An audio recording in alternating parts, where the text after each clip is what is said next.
โอ้ยมาแต่ตลาดแล้วกันนะหลานเคี่ยวมาสิเบ็ดอยู่ตะบึงวะโปยบึงวะโห้ยได้เนี่ยเจ้านะบางคนมาตึกสะดุ้งตะเก้านะอันนี้ละนะหลาน2 โตนะเป็นนั่นเลยจะเคี่ยวมาแล้วก็ผ้ามาสนมอเตอร์ไซค์ปักกันมาลากสามมาโฟดผู้ยังเวลากันคนมางมหอยได้ป่าพร้อมผ้าหลานมาหลานเยอะมากเห็นนะลูกสักหลานเยอะมากนี่หอยกีนี่แต่ว่าป่าก็มีเด้อเจ้าเอ้ยอันนั้นอยู่ห้วยบึงว่าเนี่ยนะอันนั้นคักๆโอ้ยน้ำหลายพูดหลายที่น้ำนะเบิ่งได้สะทุได้โทรศัพท์เลยปลากับปลาลดก็มีให้เรื่องมันจับไม่ได้มันมืนปลาลดนะมันบ่มีมันจับบ่ทันโอ้ยมันบ่เป็นดินต้มเท็ดเห็นปะผัดกะเพราผัดเผ็ดนะแซ่บดอกหอยไม่ได้กินแต่หึงแล้วคนไม่ได้มาแต่โอ้ยปีนี้มาแต่หัวปีคนมาแต่หัวปีคนมาตึกสะดุ้งแถวนี้นะป่ามันก็โบราณคือตะเก้าแล้วเดี๋ยวนี้ตะกี้เอาเป็นกระตากกระบุงได้น้ำคือหลายเถอะวะน้ำคือหลายเถอะวะน้ำคือหลายเถอะวะ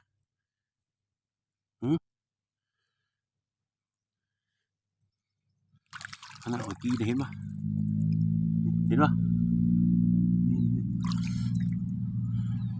พอกินอยู่ได้ผัดเผ็ดผัด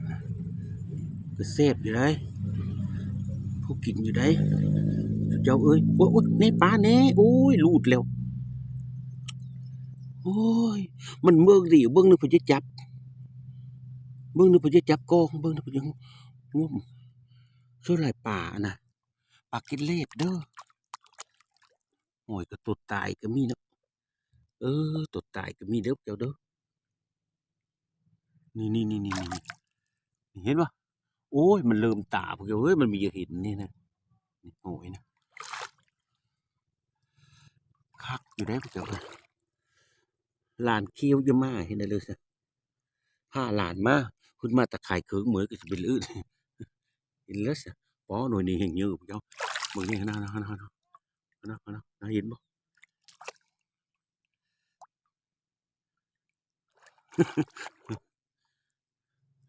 หมุนไปนิดนึงได้ธรรมชาติเมืองลาวเยอะ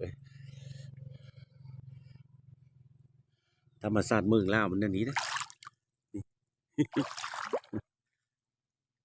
เซฟอยู่เลยหอยกับจี้หอยกิบจี้ไทยเอิญไทยก้อยนะเฮ้ยหอยกิบจี้หอยกับจี้หอยกิบจี้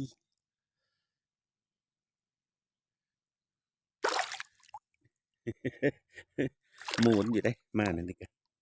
ธรรมชาติมือหน้าก็ค่อยมีเวลาค่อยสีเอาสวิงมาพร้อมเอาสวิงมาพร้อมแล้วกันซักลงไปแล้วกวาดขี้ตุ่มเขานำมันสิได้ปลาลดเราก็จะเท่าตูแล้ว4-5 ตูแล้ว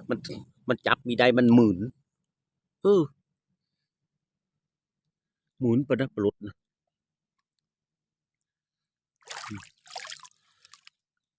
มันหมุน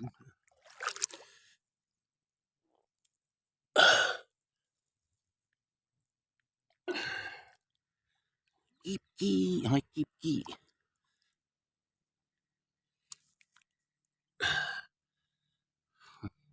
ปลาโคตาบอดก็มีเนาะพวกมีเนี่ยปลาโคตาบอดกับพวกมีเนี่ยมาท่านนะดีกว่าเห็นว่ากันเนาะขอศึกษาดีๆคักแต่เจ้าคนนี่เห็นบ่เฮ้ยเราเริ่มตาพวกเจ้าเอ้ยนะหอยกีบกี้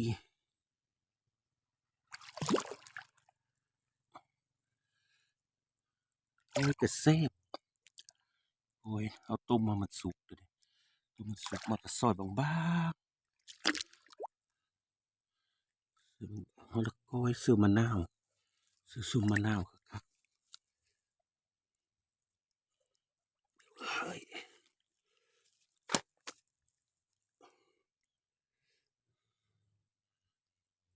อันนั้นเนาะมันบ่เป็นตุ่มแต่นี่มันจะเป็นดินเหมือนๆนี่มันก็บ่อยู่ๆทั้งหมดเด้ข้อยก็อีกอะเห็นว่ามันอยู่มันก็บ่ได้อยู่ง่ายเด้อเออเป็นอันนั้นเด้อนี่เดี๋ยวโอ้ยปุ้มนู่นนี่ป๊าดโตลุกขึ้นตายแล้วกูเอออืมพูดแล้วนี่พูดแล้วนี่ล่ะเดี๋ยวนี้นะนี่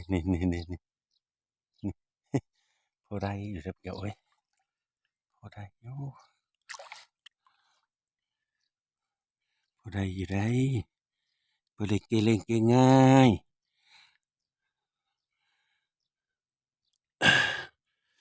หอยกิ๊บกี้หอยกิ๊บกี้หอยกิ๊บกี้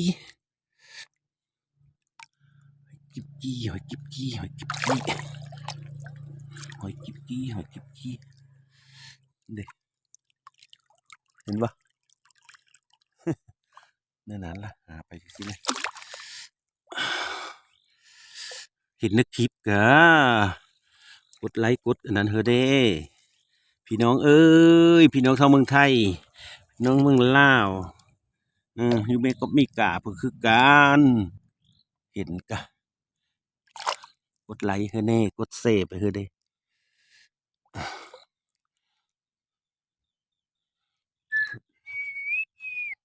เพราะตัวนี้เฮงยืดพี่เจ้านี่เฮงยืดเลยนี่คักเลยตาหมูดทั้งหลุมมีตาหน้าแซงได้ทั้งหลุมนะเขาตะเกียวทุ่มตาสะอ่อนบ้านดึงว่านี่อูเข้าอูป่าใช่ไหมทุกคนก็เฮ็ดขายกินข้าวหน้าปีกับเยอะมดแล้วเขาว่าหน้าแซงมีแต่ปั้นขายเขาเปื้อก็มีผู้ลงคนนะ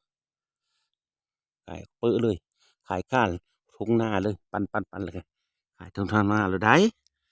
ก็ไปได้โซ่ได้เนี่ยนั้นได้เจ้าว้ายเจ้าเฮ้ยพูดได้คอยดีได้เป็นตะยันโอ้ยหามาตะงมหอยกาบกีลงเออว่าหลานคิวไปเด้อสิเจ้าหลานคิวมันได้งมหอยได้หดปลารสนะจักโทโลโตมันมีได้มันจับมีได้เพื่อมันมือปลารสก็มีเพราะได้แต่ป่านี่แหละนะตีว่าสางกินปลาโคแห้งในบลุดลืมไปละไปกินเลยไปละยักษ์สะอ่อนนะทั่วโลไหลตัวมันเห็นจะเสร็จฮะเอาได้ไหม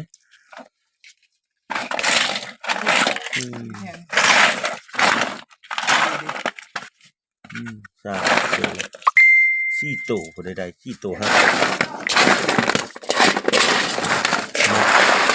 หอยกระเทียมโอ้ยพัดกะเพราผู้เจ้าหอยอันนี้นะพัดหอยอันนี้นะพัดกะเพราเนี่ยแซ่บ